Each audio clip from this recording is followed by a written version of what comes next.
Welcome to Watkins Glen. The NNJR Watkins Glen One event this year, as you probably know, is coming right up on August 26, 27, and 28. So I look forward to seeing you there.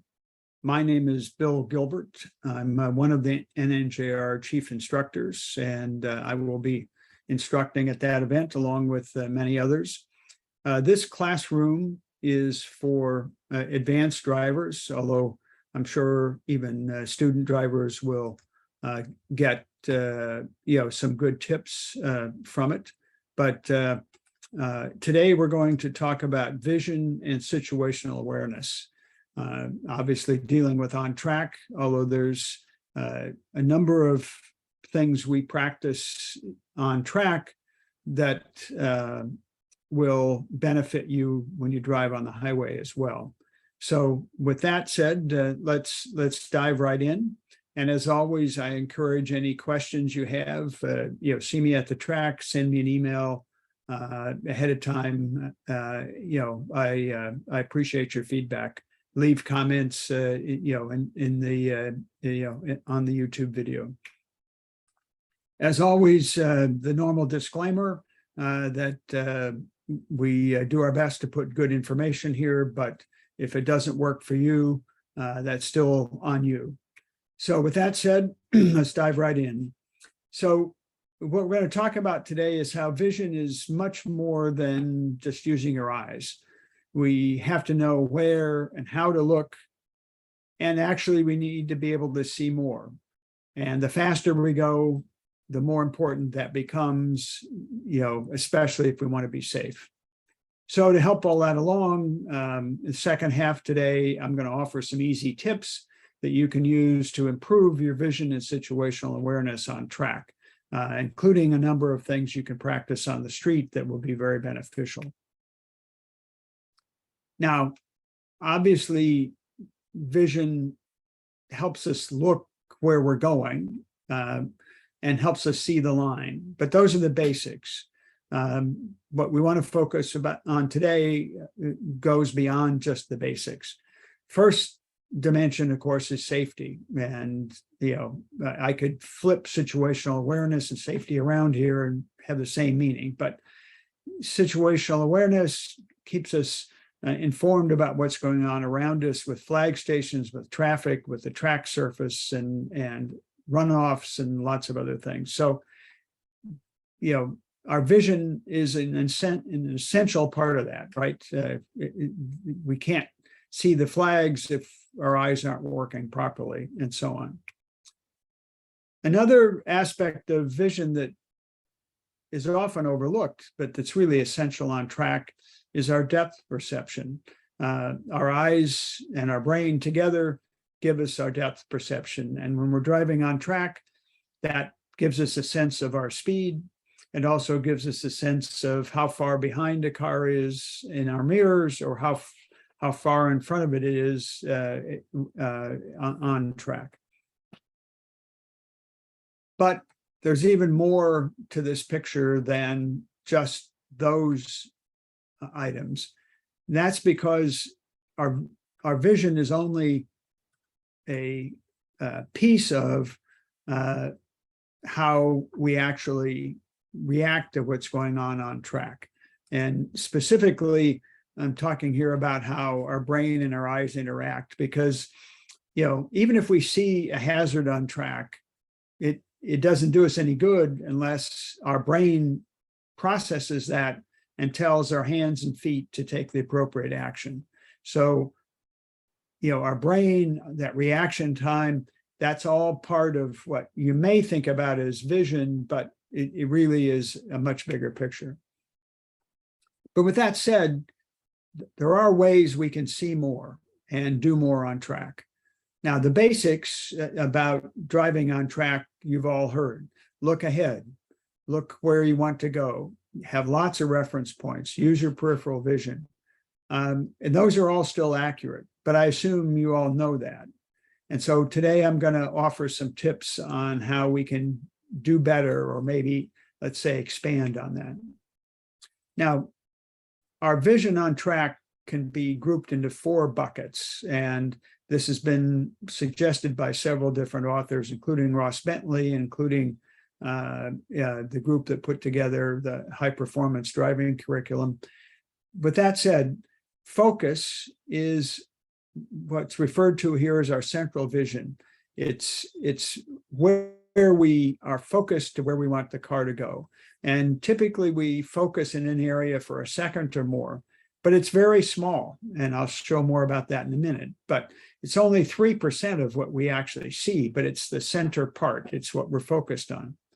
The rest is our peripheral vision, what's around that. Now, a glance is what it sounds like. It's our central vision, but it's a half a second or less.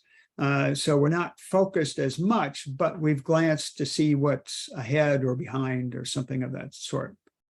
And most importantly is our mental image, our mind's eye of a corner or of the track or whatever it happens to be. And we'll say more about that. Now, to take just a minute to talk about how the eyes and brain work together, that focus area that we just talked about, notice how small that is in the middle of the diagram here. That little tiny red circle, that is our focus, and that tells our brain that's where we want to drive to. And so that focus area is essential, whether you're driving on the track or on the street or any place else. Our ability to read text is a slightly larger area, that green circle, but notice that's not very large either. Our ability to perceive color is a much broader area. It's part of our peripheral vision. This purple, oval shape that you see here is our ability to see color. And finally, we have a much broader blue circle, the whole area here, where we can perceive motion.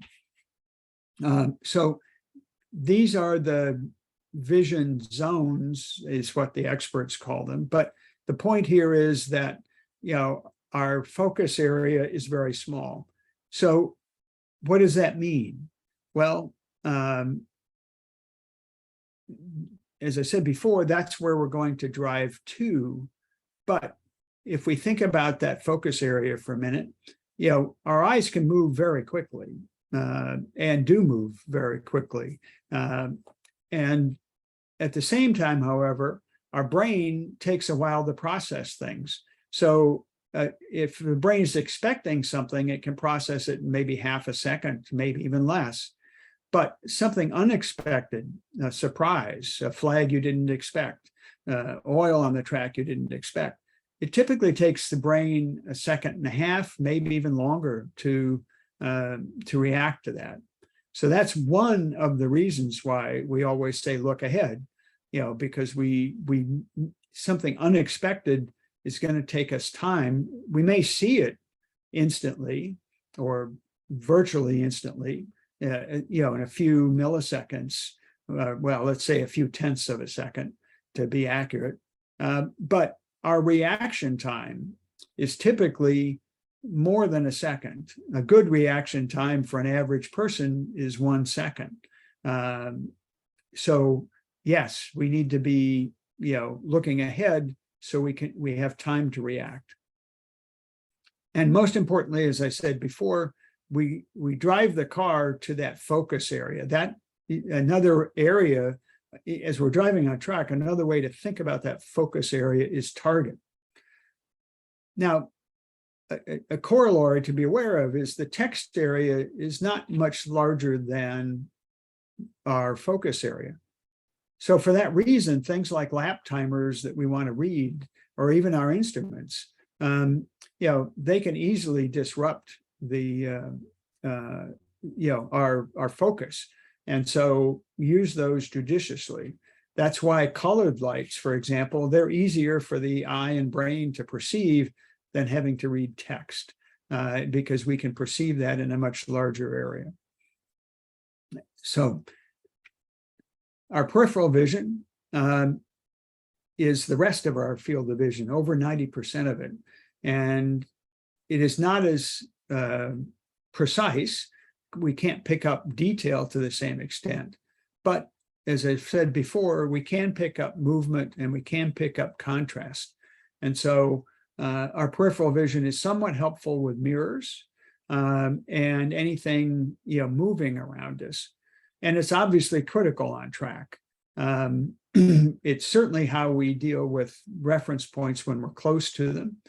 It's certainly part of situational awareness to be aware of cars and other objects that are moving. And most importantly, well, maybe not most, but very important, it's a huge part of our depth perception. And that is essential for judging speeds on track. If you have trouble judging speeds, closing speeds in the mirror, or how fast you're closing on a car, it could be that your depth perception is not working as well as it should, and be something to have checked out. Now, I mentioned before that there's a mental part of how we see a corner. And Dennis Mascio talked about it this way. Yeah, everybody knows the curve requires, 3 points. And that's how our eyes tend to and actually need to see a corner. Now, to make that happen, we have to turn our head for most corners, and certainly many corners of Watkins Glen. If we're just looking at the turn-in point and wait till we get to the turn-in point to look at the apex, we're going to turn our head and probably jerk the steering wheel at the same time. Furthermore, if we have a clear mental image in our head of the whole corner, we have more confidence in how to drive the corner. So what we refer to often as ocular driving, is a combination of all these things: our primary vision, our peripheral vision, and our memory. And if our memory is good enough, we could almost drive a corner blindfolded, right? Assuming we weren't worried about surrounding items. And Dennis talked about actually having done an experiment like that, which I don't recommend to anyone, but it just reinforces how important the mental image of the corner is. Now, to look at that in a diagram, the cones or any other reference points that you use on the track, they're straight lines. If you drew a line between them, they're straight. But we obviously want to drive this curved line. And in fact, that's our mental image. That's how we want to cultivate that image. That's what we want to anticipate when we come up to a corner. So again, here are those 4 dimensions of a corner, of how we see a corner, or what Ross calls the vision process: our mental part, our glance, our focus, our peripheral. So let's look at that in an example. And many people have found this slide to be useful in the past. I hope some of you do as well. So here we put all of that to work as we approach a corner. In this example, the car is not yet at the turn-in point, but it's in the braking zone and approaching the turn-in point. So the driver's focus is on the apex, and he's going to pick up the turn-in point, the green here, out of his peripheral vision. But the driver has glanced ahead and knows that track out is clear. At the same time, the driver has a mental image, which is this orange line here. The driver has this, baked in, if you will, mental picture of what the corner looks like.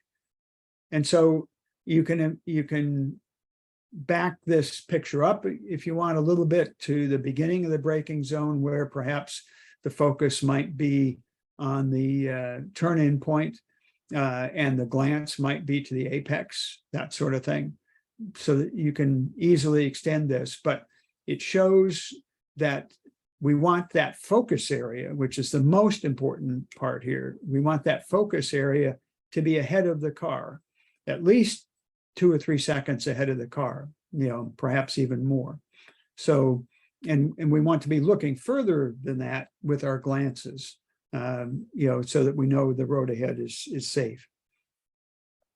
So many of you kind of know a lot of this intuitively, if not, from previous things you've read or heard. So given that, why do drivers miss a flag?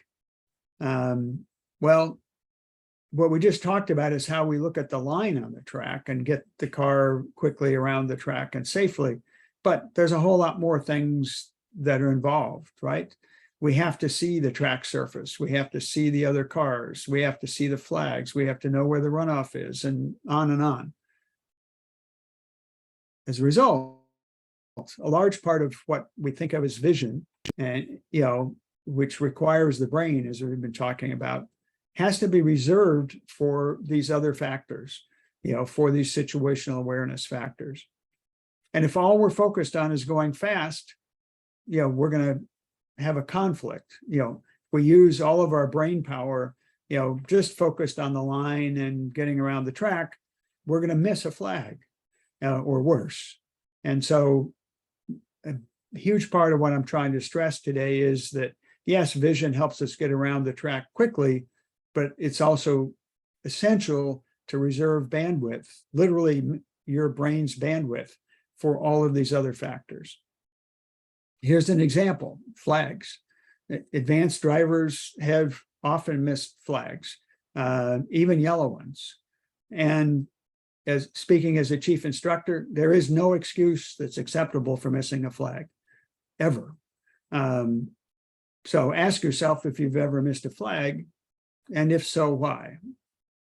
Now, I understand that at times black flags can be hard to see because they can be, up against a flag station or whatever, but drivers miss flags.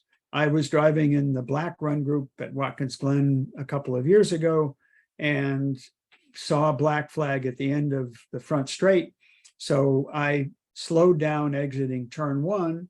And sure enough, there's a black flag at the flag station at turn 2. Well, as I'm just barely at track out, a driver comes up behind me going, full tilt, and, didn't understand for a minute why I hadn't given a pass signal until that driver happened to see the flag station at 2, I think, and later made a comment to me and apologized. But there's no excuse. That driver missed a very obvious flag station at turn 1 at Watkins Glen.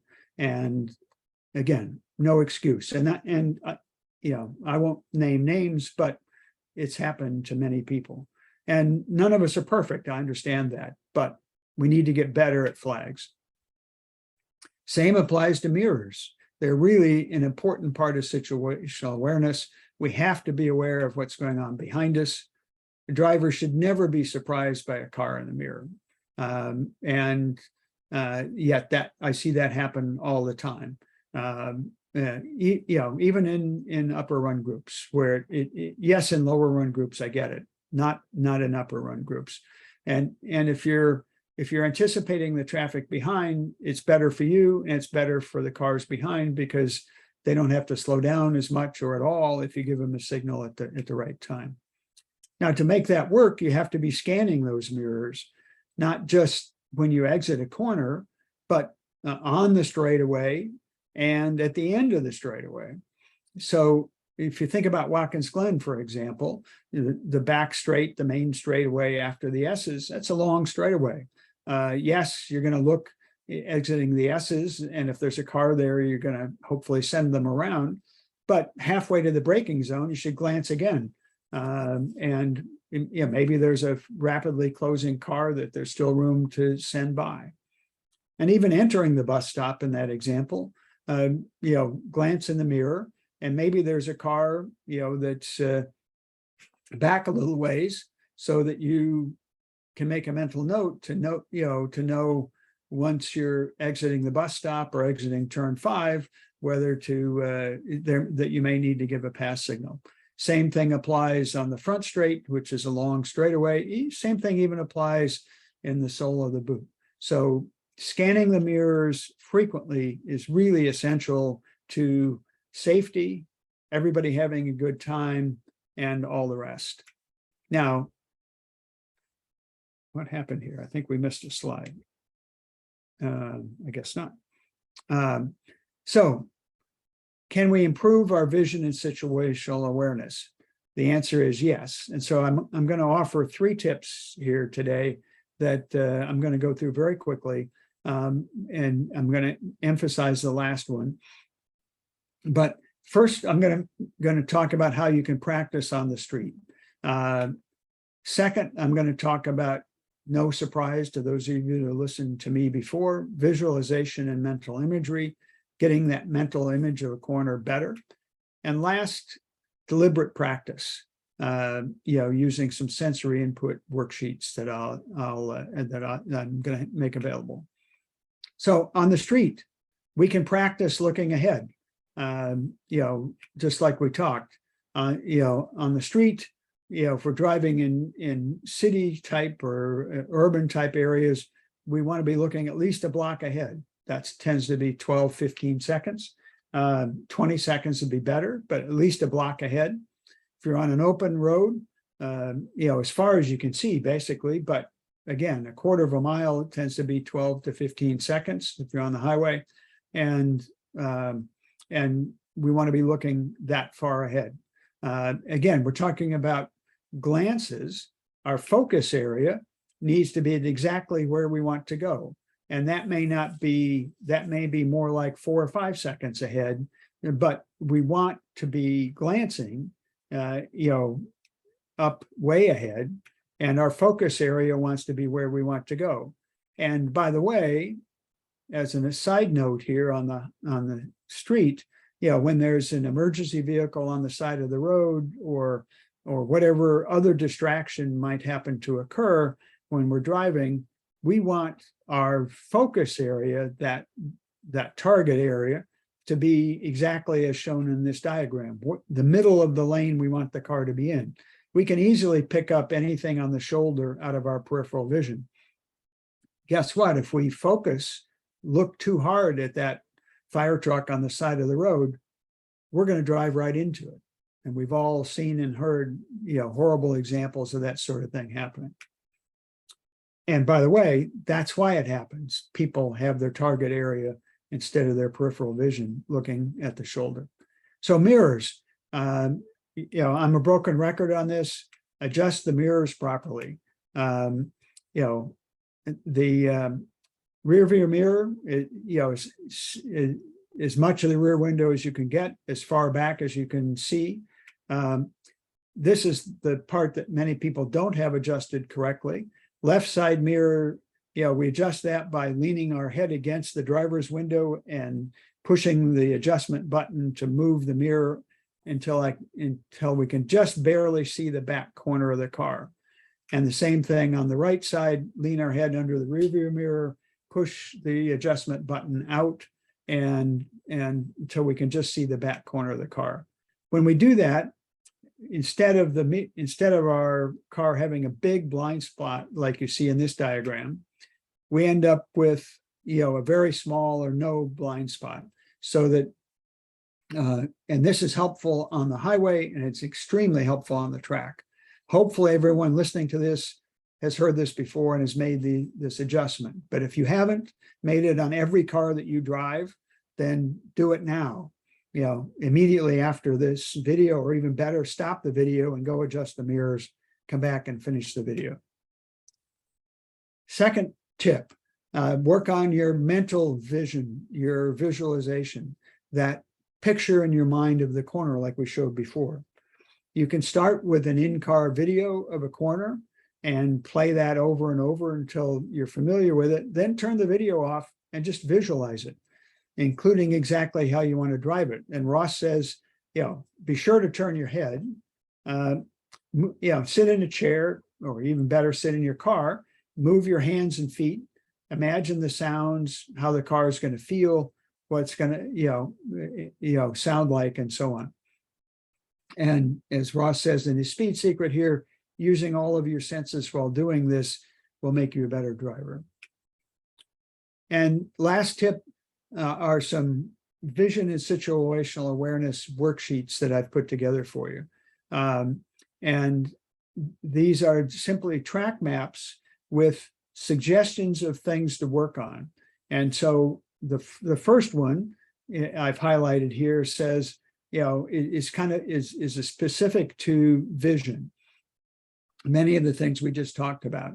And the idea is to take an entire session, look at this sheet ahead of time, where we're asking you to be aware of everything you see on and off the track surface.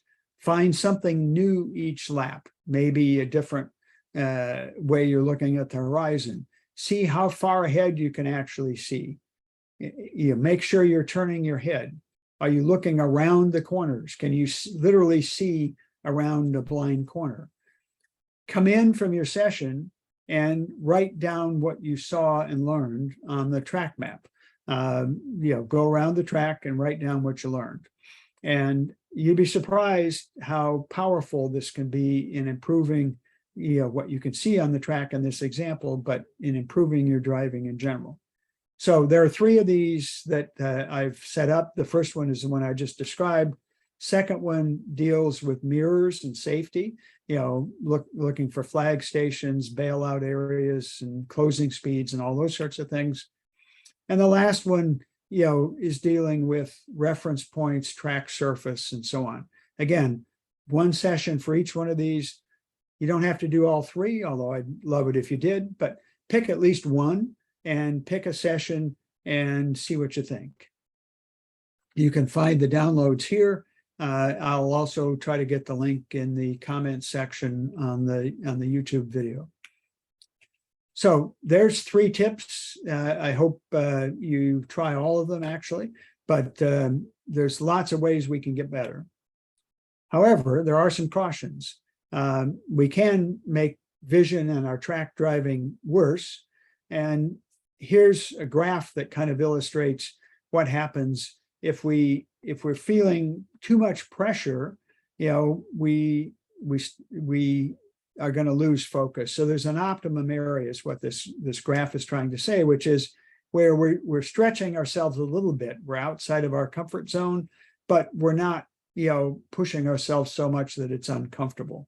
And so, pressure and stress, can cause, well, they do cause, not can, they do cause tunnel vision, which means our peripheral vision doesn't work as well. We lose awareness. Our reaction time slows. And that's the last thing we need to happen on the track. So the message here is don't go on track when you're stressed or tense. If you're not stressed or tensed, even in that case, in staging and before, make sure you're relaxed. Relax, especially the shoulders and the neck. If you're tired, obviously that's not a good thing, because as the CDC says, it affects your coordination, your judgment, and again, your reaction time. And certainly if you're distracted, hopefully you're not going to be distracted on track like this guy, but if you're distracted by work or something going on with the family or whatever it happens to be, again, it's not a good time to go on track. Unfortunately, I could tell you a story about a driver who had something, he learned on the phone, and family oriented that wasn't good. He decided to go on track anyway and damaged a very nice car at Watkins Glen. So, make sure your head's in the right place. Any of these things should be alarm bells, right? If your focus isn't there, if you're feeling tired, especially if you're feeling distracted or pressured for some reason, either don't go on track or back it down a bunch if you do. So in summary, vision is a lot more than eyes. We have to know where and how to look. We've talked about that mental picture of a corner, the focus area where we're going to drive to, a glance to look ahead as far as possible, our peripheral vision to pick up everything that's going on around us, how we can see more and have to see more, must see more in order to be safe. That includes flags, traffic, bailout space, and a lot more. I've given you some tips to improve, which I hope you'll try. And I've reminded all of us that, pressure, distractions, and so on really do have a direct impact on what we can see and therefore how we can drive safely. So let me know what you think about this material. I think there's some good advice for all drivers here, and I hope you find them useful. Next, I'm going to shift gears, and we're going to talk about turn by turn at Watkins Glen. And I'll go through this fairly quickly. Obviously, if I did this in detail, I would be here a very long time. Watkins Glen has 3.5 miles and lots of corners. But let's dive right in. Normal disclaimer about the turn by turn. First thing, print several track maps for your notes. These are on the website, and you want to have a place for your notes. Do that. Passing zones in all groups. The front straight. Well, in all groups, the front straight's a passing zone, right side only. Same thing between 1 and 2. Let me get the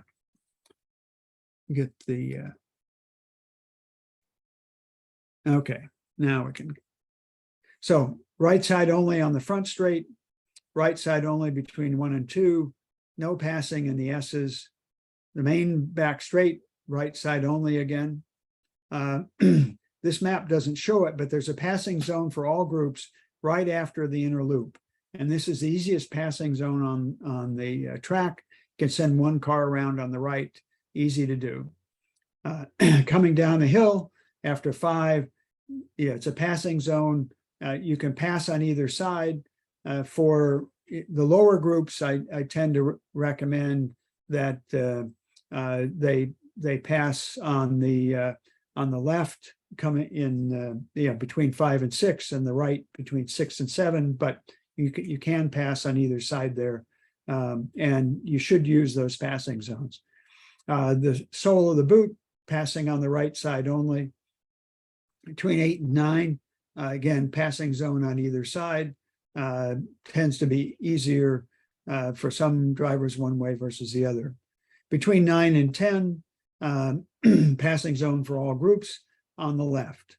10 and 11 only in black and red with expanded passing, and even then it really only works if there's a really quick car behind and you give them an early signal, because it's a very short zone and a difficult one to get a car past unless you do it very early and the car's coming and the car's right behind. So those are the passing zones. We'll cover those again in the driver's meeting, but be aware of the passing zones and expanded passing. Those mandatory sides still apply. So there's an aerial view of the track. Here's the view most of us know with the corner numbers, and that's what we'll use as we start around the track. Turn 1, everybody knows, very important corner at the end of the front straight, and leads into a very fast section of the track and a very long section of the track. For most cars, foot on the floor or close to it after turn 1 until the bus stop. So so it is a medium fast corner and heavily banked, which helps us. But we come into it from a very fast front straight, and many drivers don't brake early enough for this corner. So here's the braking zone. Notice it's downhill. It's not particularly bumpy, but it sometimes can be slippery. So be aware, because everybody is braking here hard, right? Since it is downhill, you can't brake as soon as you would like.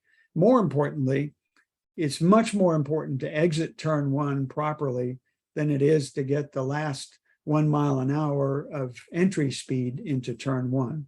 Yes, you can carry some reasonable amount of speed, but if you come in fast enough that the car doesn't turn properly, or that prevents you from getting on the gas soon enough, then you'll have both made your life harder driving, less safe, and you'll be slower.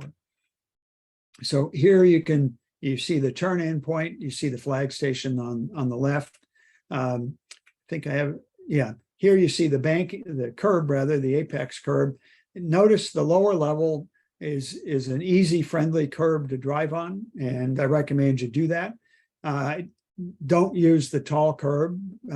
Yes, the NASCAR guys do, but it'll upset any of our cars for sure, and definitely not recommended. And the other thing to note about this apex, and I'll say this about many other corners at Watkins Glen, it's an apex zone. We can run along this, can and should run along this apex curb for 5 to 10 feet, maybe even a little more. But it's not just a point like the cone shows here. It's a zone. This is the exit of one, the passing zone on the right, as I indicated. Here's an overhead view of the S's. What this doesn't show you is how steep the hills are here, especially after turn 2. The hill between turns 2 and 3 here is incredibly steep. If you've had a chance to walk the track, you know that. If you haven't, you really don't know how steep this hill really is. So as we approach, that you can use the yellow piece on the left here as a turn-in. There happens to be a cone in this photo, but pick a point that's not a cone, for a turn-in. The apex is well around here. The turn-in in turn 2, we stay track right. We do not track out and cross the track because turn 3 comes up right away at the top of the hill, and we want to turn at the end of the curbing here, which is more or less the end of the Armco on the right as well. Also notice the orange here. That orange happens any place on the Armco where there's an opening, a safe opening, as you see here. So if you do have to pull off for mechanical or whatever, you notice there's a pull off here, and then there's an opening in the Armco to back into or even pull into to get out of harm's way. So turn in from the top of the curb here, and this is where the car really gets not upset, but feels nervous to many drivers. And the reason I mentioned a lot of banking at turn 1.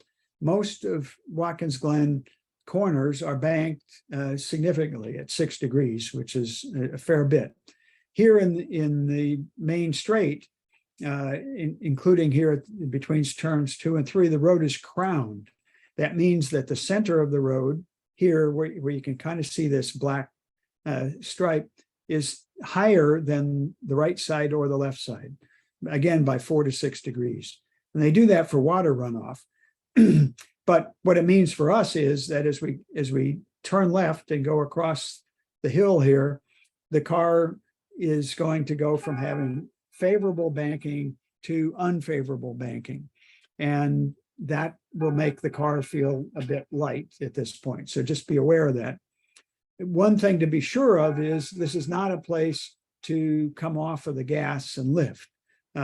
If you feel the need to slow down or lift, do it coming up the hill, and make sure you're back on the gas, maybe not on the floor, but back on, plenty of throttle as you make your turn toward turn 3. So here's 3, it's a fast section. It's a long apex, as you see in the diagram here. So we want to run along this curbing on the left here for some distance. Notice, there's a lot of black marks on the curbs here where hopefully we aren't driving on it, but other people have driven on the curb for some distance here. 4 is the track opens up. It gets faster and faster, obviously, as we go through 3 and 4. Here where you see the exit of 3 as we approach 4, and 4 is usually for most people foot on the floor, feeding onto the back straight. Flag station at the end of turn 4, you can see on the right ahead up here, and that one's easy to see. Hopefully no one ever misses that flag station. Here you see it with the yellow flag. And now you see the back straight. And speaking of flag stations and looking ahead, this is a good place to point out that if there is a flag being shown at the bus stop or the entrance to the bus stop, you should be able to see it. Yes, the camera angle here doesn't make it very big, but your eyes ought to be able to pick that up, especially if it's a yellow flag. So, so be looking ahead for flag stations with a glance, as we said a minute ago. So the inner loop or bus stop, basically a right, left, left, right, and that immediately that all happened, more or less immediately after each other. So here's another view. In the overhead, just so you can see what they look like. So here's the braking zone for the bus stop. Unlike turn 1, which is downhill, this is actually uphill a little bit. So the car will slow down pretty nicely here. That said, in a fast car, you're approaching very fast, and we still have to scrub a lot of speed off. Even in a slower car, we have to scrub some speed off for the bus stop. So, so again, it doesn't pay to try to brake the last 10 feet later than possible. Brake early enough that you can get to a comfortable pace for the bus stop. For turning in, many of us find this white line here to be a nice reference. See the fat white line where the narrow line gets wider. The cone in this example in this photo is set halfway down that white line. That's a reasonable turn-in point. Depending on the car, you may find you can turn in at the beginning of that fat white line, but pick a spot, a reference on that white line so you can ignore the cone and have a predictable turn-in reference here. I don't recommend driving over the curb here on the right, although a lot of people do. It's hard on the car, and it can upset the car if you hit it the wrong way. Sometimes if you've taken a late pass, you may almost have to take some of the curb, but if you're going to have to do that, that means slowing down a little bit more than you otherwise would. I personally try not to hit either of the first 2 curbs in the bus stop, or if I do, just to clip an inch or 2 of them, but no more than that. It's harder on the car. Maybe it's a little bit faster, but not worth it in my opinion. As we exit the bus stop, the curbs at 3 and at the 3rd curb and 4th curb here are friendlier, so you can nibble a bit more of these if you like, especially the last one. But again, be careful, because if you take too much of these, you are going to upset the car or worse. And this is not a place you want to spin the car. There isn't a lot of room here, and there are lots of tire walls and Armco that are close. So again, yes, the NASCAR guys and others run over the top of these curbs. That's not the car you and I are driving. So that sets up turn 5. Basically, I describe it as the bus stop spitting us out, basically mid-track up in here, and setting us up for turn 5, which is, as you can see from the overhead, is very long and does have a long apex, as you see here. So here we are, having exited the bus stop, middle of the track. There's absolutely no reason to go track left exiting the bus stop. Be sure to stay no more than mid-track, and then find a reference point that works for you to start turning down the hill. And the reason we're not going, even in turn 5 here, as we begin to turn down the hill, the reason we're not going all the way out here is the banking. As most of you know, the inside third to half of turn 5 is banked at twice the amount of the outside half, and therefore we only use the inside part of the corner. 12 degrees versus 6 degrees for those of you keeping score. The apex here is conveniently opposite the flag station. So as you're exiting the bus stop, you want to be looking for that flag station, turning your head and be focusing on that flag station, because that's exactly where we want to go. We want to run along the curb right alongside that flag station. Turn 6, the laces, big sweeping left-hand downhill corner, which we approach at a fair pace, having exited 5 and having this, chute here. So we're going downhill, we're going fast, do have to brake. There's lots of ways to approach this corner. One that I like is to use this grate on the right here as a point to turn the car slightly toward the left and use that diagonal to brake on. Because when we do that, now we have lots of asphalt in front of us. If we just brake in a straight line going down the hill, we don't have much asphalt in front of us as we get closer to the corner. Yes, there is a turn-in cone out to the right here, but notice if you were track right at this point and braking hard and getting ready to turn, when you got up to this point, there's not much margin left. So I like to angle in from some point, further up the hill and give myself more room. And generally, I think most people find some variation on this line works for them. Certainly the car is not necessarily happy braking hard going downhill here. So depending on your car, you're going to have to judge how much brake you can use when and setting up for this corner. Very, very long corner, hard to find good references, but you want to be turning your head and looking left as much as possible around the corner here. Another long apex, and this is an apex many drivers don't get close enough to. You want to be close enough to this apex that every few laps you brush that curb. Don't drive on it because it's quite rough, but brush it so that you're close to it. And it's particularly important here because there's a lot of extra banking in the inside 10 feet or less of turn 6 here, which if you're missing that apex by very much, you're not taking full advantage of that banking. And it's important to run along the apex and have it lined up, because if you get on the gas too soon here, it is possible to run out of track, and I don't want to see that happen.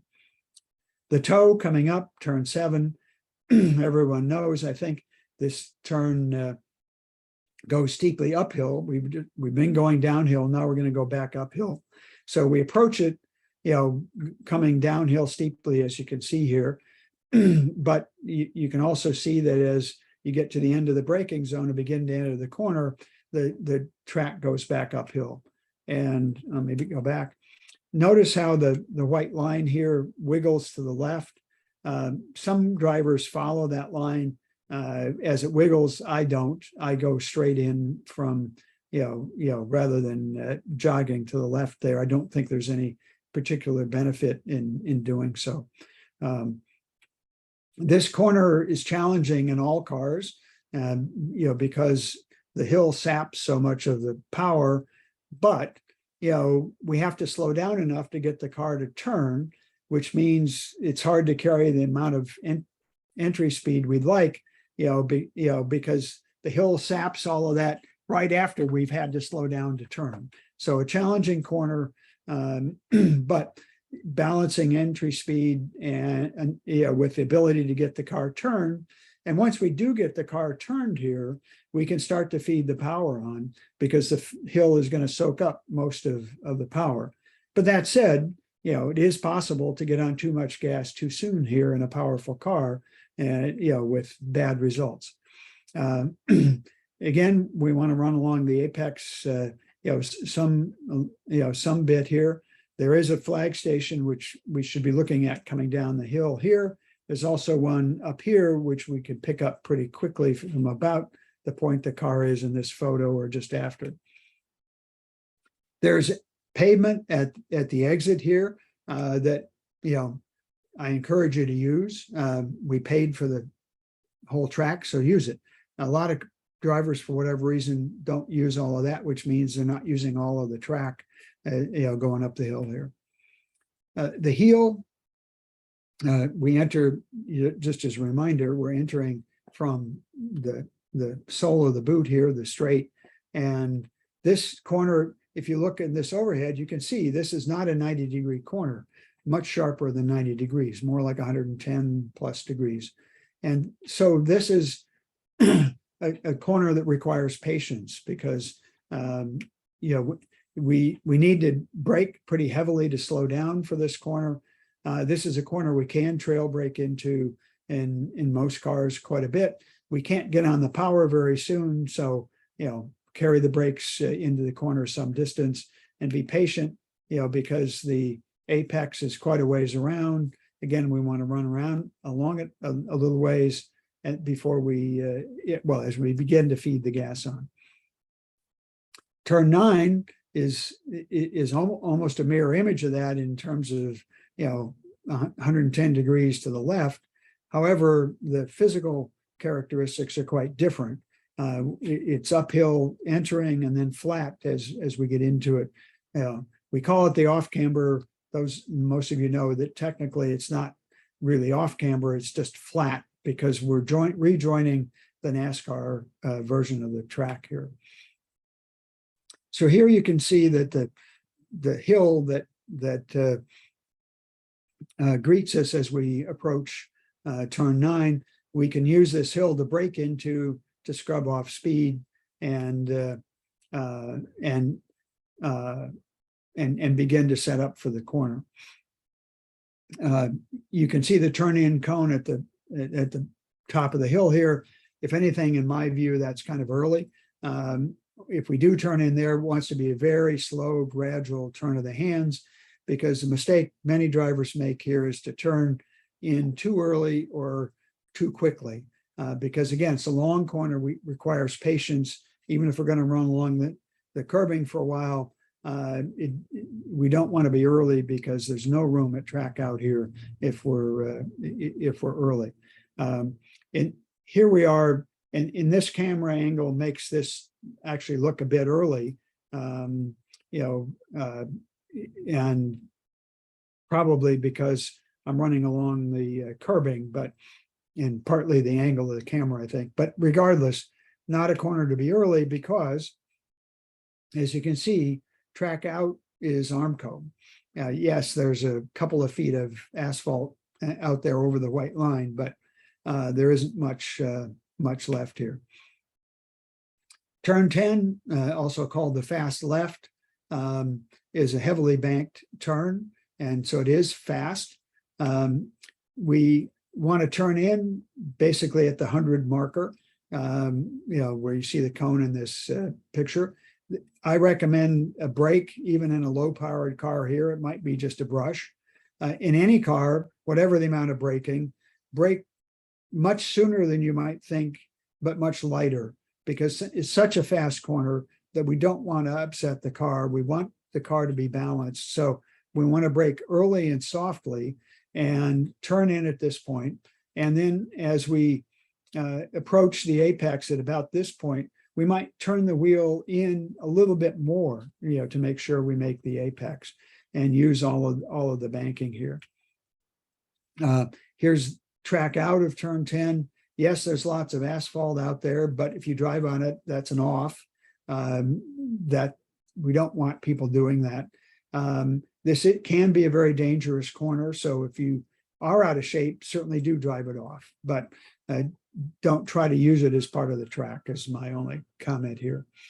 Turn 11, the right-hander onto the front straight, is another very fast corner, not as heavily banked as turn 10, but it is banked. And so we want to use the same kind of braking technique here, brake early and softly. We can turn in an apex a bit earlier than you might think for this corner, just because of the dynamics of it.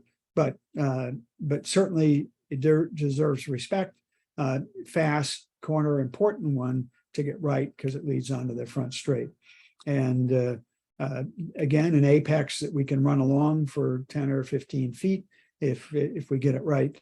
And again, brush the curbing is not friendly, as you can see here. So don't recommend driving on it, but brush it once in a while to make sure we're tight.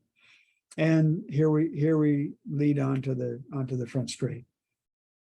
So with all that said, just a couple of highlights that most of you probably know. It's obviously a very challenging track. That means we need to treat it with great respect. In many places, there's not a lot of room for error. One of the reasons we like the track, there's no slow corners here, right? Now, there's some long corners that require patience. Those of you that haven't walked the track should know the elevation changes are much larger than you think they are. Most of the corners are banked, except the off-camber. And you really need track notes for reference points and so on here. So print out some track maps, make some good notes. Hopefully you've got some good notes from the past that you can use. And of course, most importantly, have fun. So I look forward to seeing you at Watkins Glen and to having a safe event. And I look forward to answering any questions you have. And in general, having a good time at Watkins Glen with you and the 200 other drivers that are going to join us there. I will see you at Watkins Glen.